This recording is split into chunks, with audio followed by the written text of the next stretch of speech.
welcome back. As always, I'd like to begin by reading a short piece of scripture.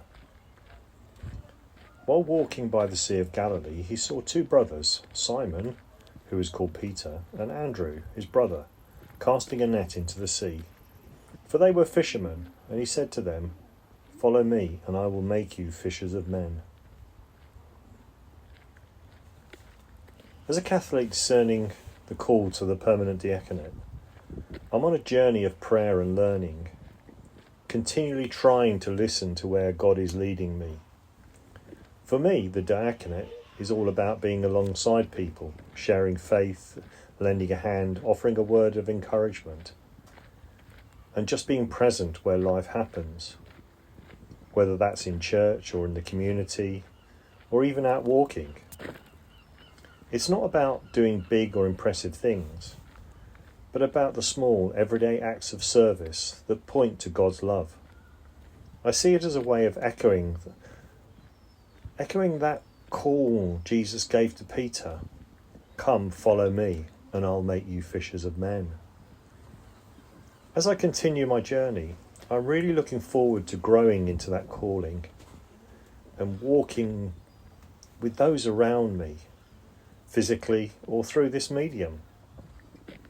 When I think about what it might be like to serve as a deacon in an English seaside town, my mind is drawn to the story of Peter by the Sea of Galilee.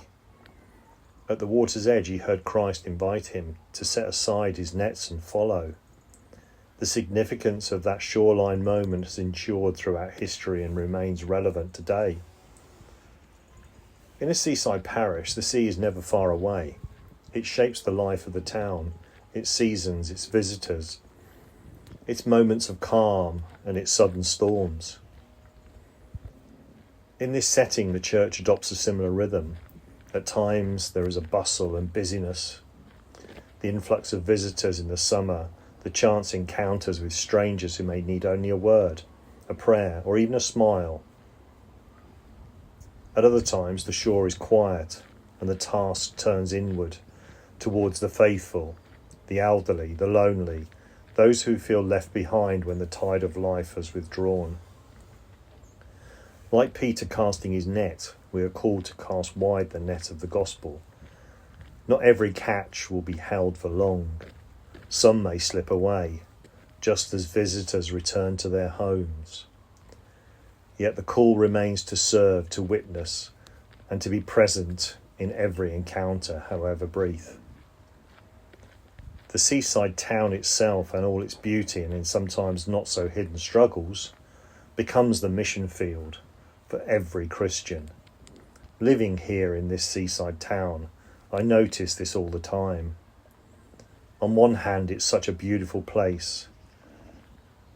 The sea, the downs, the pier, and the cheerful visitors in the summer months. But alongside that, there are quiet realities.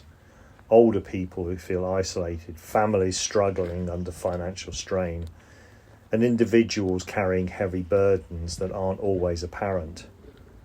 For me, that's where faith really comes alive.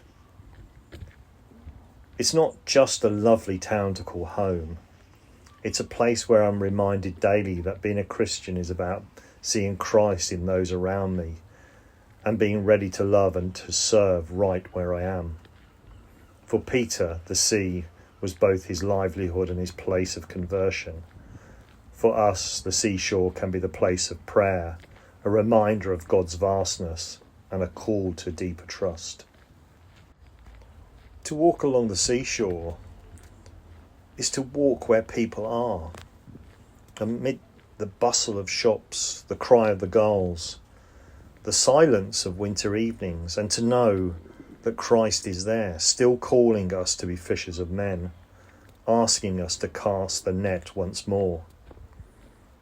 As I think about what it means to be called, especially in a place shaped by the sea, I'm reminded that our mission is never complicated. It's simply to be present, to serve, and to trust Christ when he asks us to cast the net once more.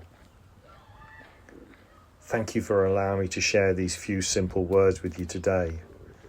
And until next time, Keep your eyes on the cross and your feet on the path.